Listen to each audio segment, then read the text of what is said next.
and welcome back to our channel, Devan Clan Movie Reviews with Jason and Heather Devan. And just to kick it off right away, today we will be reviewing the movie Thor, Love and Thunder. I want to say right off the bat, there is no better Thor than Chris Hemsworth. Cheers. Cheers, Chris. You are the man. Starting off. And Chris is just like, I mean, kudos to Chris because he seems to, in every Thor, like put in the work, as Thor, so that you believe like he's Thor. I almost thought this one, he's almost like too big. I mean, he looks good. He looks great. He went from dad bod to God bod. But yeah, amazing cast. Kudos to the whole cast. Chris Hemsworth, Natalie Portman, Christian Bale, Tessa Thompson. Bale killed it. Taki Waititi, like just, Russell Crowe, Jamie Alexander, Chris Pratt, the whole crew of Guardians of the Galaxy were all in it. So it was a Marvel movie and they had a little skit. So amazing cast and crew. More of the people we all have grown to love.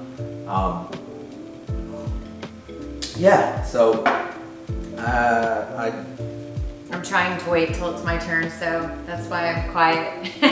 So you talk. I will say. Do you want me to? I'm a little torn. I'll start at that because I know you're probably going to have more to say. I'm a little torn. Maybe not. I'm a little torn because I love Thor Ragnarok. I love Chris Hemsworth. I love the cast, and I love Taki Waititi. Love him. And I felt like this one, I'm just going to say, it didn't know what it, would that be saying it correctly? It didn't know what it wanted to be? Yes. And I had problems a little bit with the script. The movie looked absolutely amazing. Yes. Chris Hemsworth, the costumes all looked great. The action was really cool. The scenes and special effects amazing. Cheers to all that. Yeah, cheers to all that. Where I fell short was I felt like the script didn't know what it wanted to be. One minute it was like an overly comedic, childish movie, and then the next minute it was still adult comedy humor that you found yourself laughing at, where it just was confusing. So it was just like, I don't know if the masses are gonna find this one as good as Ragnarok. I'll just say that. That's kind of where I lie in the movie. Did I enjoy the movie? Yeah, I enjoyed it. And I loved everybody involved, and I love the director, I love the cinematographer, I love the gaffers. It's amazing. It's filmmaking at its best. Where I felt like it was lacking was just in maybe some of the writing and the editing and dialogue.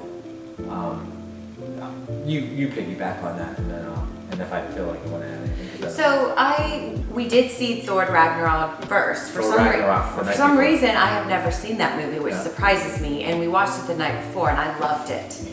I thought it was great. It was a really great, well done movie. What I appreciated so much about it was the script, actually, because I loved the way the execution of the movie A to Z. You could see it on paper and very visually see it on paper and how well it turned out. Sometimes movies don't do that well on screen as they are on the paper.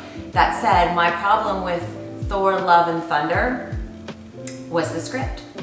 I kept leaning over at Jason saying, which movie is this again? Because they kept going back and forth, and it wasn't that it was confusing, but it was just, I think it was written by how many writers? 3.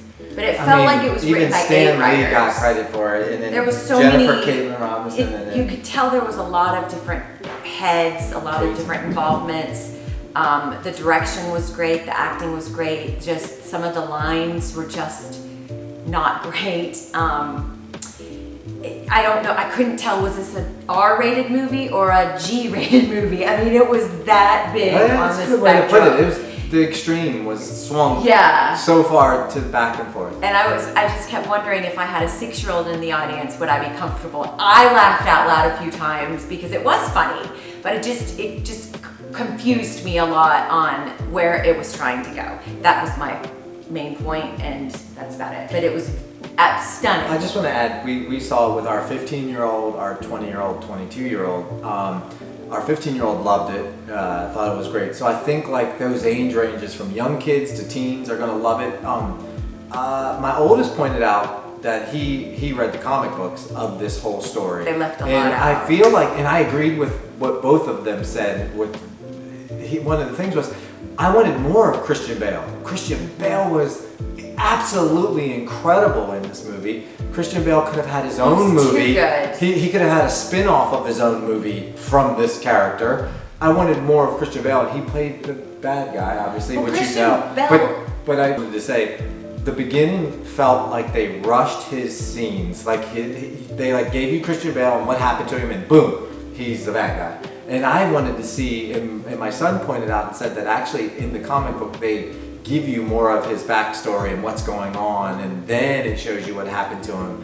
And in this movie, it just shows you what happened to him and why he becomes a bad guy. I wanted more of that. I wish they would have focused more on the backstory of that. And I thought it would have been a crazy cool part of the movie.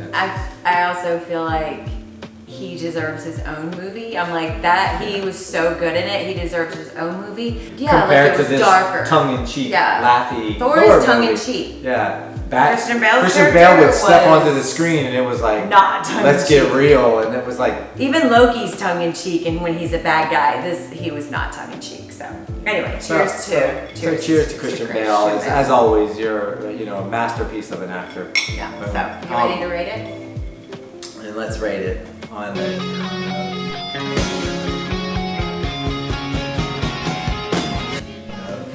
Score time. Score time. In 3, 2, 1. 6. 6.5. So we're pretty close. Yeah, I feel like we were too. I would absolutely recommend it for a summer blockbuster film. Fun to see. Just be warned. Fun, but I'm curious to see what everybody's going to think about it. If they're kind of just left with like, if they feel like the movie didn't know what it wanted to be, or maybe the next installment of the next movie will bring it back around. Sometimes movies do that. The next part of the movie you don't understand until you see part 3 of it or whatever. But it won't. It goes from G to R to G to R. That there's no way escaping. But once again, so amazing. Just be warned on that part. Yeah. Anyway. Amazing cast, crew, director, and actor. And cheers, everyone. Let us know your thoughts down below. If you are not subscribed yet, because there's a lot of viewers that don't subscribe and hit that like button and turn on your notifications so you know when we drop a video. And we'll see you on the next video. Love you all. Mwah. Peace.